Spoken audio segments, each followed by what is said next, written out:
la caída de Lima en manos de los patriotas, si bien no fue irreversible en ese momento, porque hubo momentos después en que el ejército del virrey logró retomar el control de Lima, sí implicó pues un cambio del destino político del país y preparó la proclamación de la independencia que vendría semanas después. Fue un momento decisivo, yo diría uno de esos momentos emblemáticos de la historia de nuestro país, en el que se produce una especie de giro. El ejército de San Martín había venido haciendo unas maniobras de rodeo de la ciudad de Lima, tanto por el sur, desde Paracas, por el norte, desde Huaura, y por mar, la expedición marítima de Cochrane, tenían sitiada a Lima, y esto complicaba la supervivencia del ejército del virrey en la capital y el propio abastecimiento de la capital. Entonces, viendo esta situación de encierro, es que el virrey decide salir con su ejército de Lima el 6 de julio. El abandono de la ciudad de Lima por el gobierno virreinal provocó, como es de imaginar, una conmoción tremenda en la población, porque la ciudad quedaba abandonada por sus autoridades. No se conocían bien cuáles eran los planes del virrey, había rumores de todo tipo, y entre la salida del ejército de la Serna y la entrada del ejército de San Martín pasaron 3 días que fueron de completa incertidumbre. Las familias, sobre todo españolas, las familias de ideología realista, tenían mucho temor a una sublevación de esclavos o de la plebe en general. Existía lo que se llamaba el miedo al haitianismo, inspirado en los sucesos de la revolución de Haití que habían ocurrido pues casi 20 años atrás y en los cuales la población de origen africano había atacado a los blancos, había masacrado, saqueado las viviendas, los palacios. Entonces, este temor a la revolución desde abajo llenaba de pavor a los limeños.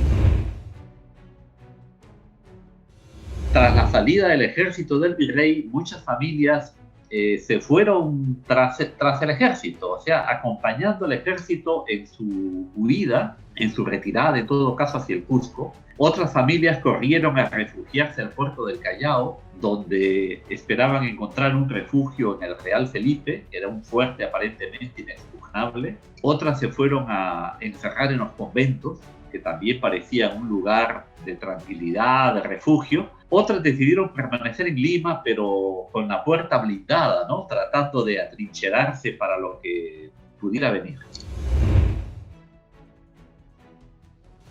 En medio de esta situación es que el marqués de Montemira, que había sido designado por la Serna como gobernador de la ciudad, fue a invitar al ejército de San Martín, que se encontraba, digamos, ya a las puertas de Lima, para que apresure su ingreso a la ciudad, porque pensaban que mientras más tiempo pasara sin soldados, sin ejército de ningún tipo, había más temor a los desmanes y desórdenes sociales. Y es por eso que San Martín le dice que al día siguiente, el día 9, va a entrar a Lima y que la población no tenía nada que temer, que pensaban respetar la vida y la propiedad de la gente. Trató pues de infundir tranquilidad, digamos, a los... Y así el día 9 de julio el ejército de San Martín entró a Lima, lo cual sin duda fue uno de los hechos históricos más importantes en la historia de la independencia. El ingreso del ejército de San Martín se produce en medio de, yo te diría, de sentimientos muy encontrados de la población. Pudiéramos decir que había una mitad de la población enfervorizada a favor de la independencia y otra mitad más bien temerosa o recelosa de lo que pudiera pasar, de manera que el ingreso del ejército, yo te diría que más que entre vítores o lo contrario, que serían señales de hostilidad, se produce en medio de un gran desconcierto, de una gran expectativa, estupor, asombro por lo que pudiera pasar, ¿no? Es cierto que la figura de San Martín había venido ganando popularidad con el paso de los años, digamos, la población se había venido enterando de la independencia del Río de la Plata, que más tarde se llamaría Argentina, de lo que había ocurrido en Chile, y su figura entonces había venido, claro, envuelta de mucha leyenda, ¿no? Había una propaganda realista, por ejemplo, que demonizaba a San Martín, ¿no? De manera que lo presentaban como si fuera un hereje, enemigo de la religión, un masón, ¿no? Entonces la gente, como te digo, salió con mucha curiosidad, también miedo, y es así que se produce el ejército de San Martín. Es por eso que él, en sus primeras medidas, su primera, digamos, propósito es infundir tranquilidad, ¿no? Se toman básicamente dos medidas, una referida a la situación de los esclavos y la otra referente al comercio, puesto que Lima era una ciudad básicamente comercial, de manera que la actividad comercial era fundamental para los limeños.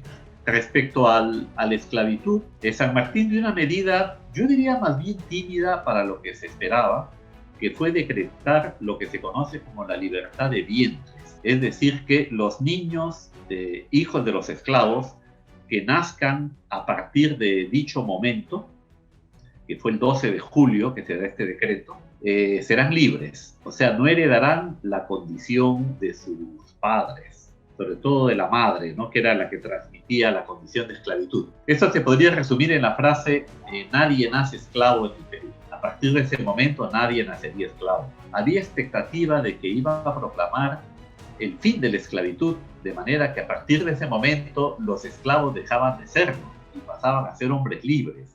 Pero hay que tomar en cuenta que el Senado chileno, que es el que tenía mando político sobre el ejército de San Martín, porque un ejército, como entenderemos todos, está bajo un mando político. O sea, tiene una autoridad política que determina pues sus acciones, ¿no? Porque de lo contrario sería como un caudillo militar que anda suelto por ahí. Entonces, el ejército de San Martín dependía políticamente del gobierno de Chile. El gobierno de Chile le había transmitido unas instrucciones y entre ellas, por ejemplo, se había dictaminado que no introdujera novedad en materia de esclavitud. Por eso que San Martín hace una especie, te diría, de punto medio entre las instrucciones y la situación política que él enfrentaba en el país. Él había prometido la libertad a los esclavos que se unieran al ejército. Entonces era importante el concurso de los esclavos en el ejército. Lo que trató San Martín fue de restablecer el comercio que había venido siendo obstaculizado por la guerra de independencia. Durante el bloqueo que la escuadra de Lord Cochrane había impuesto al Callao, el comercio había quedado pues obstruido, ¿no?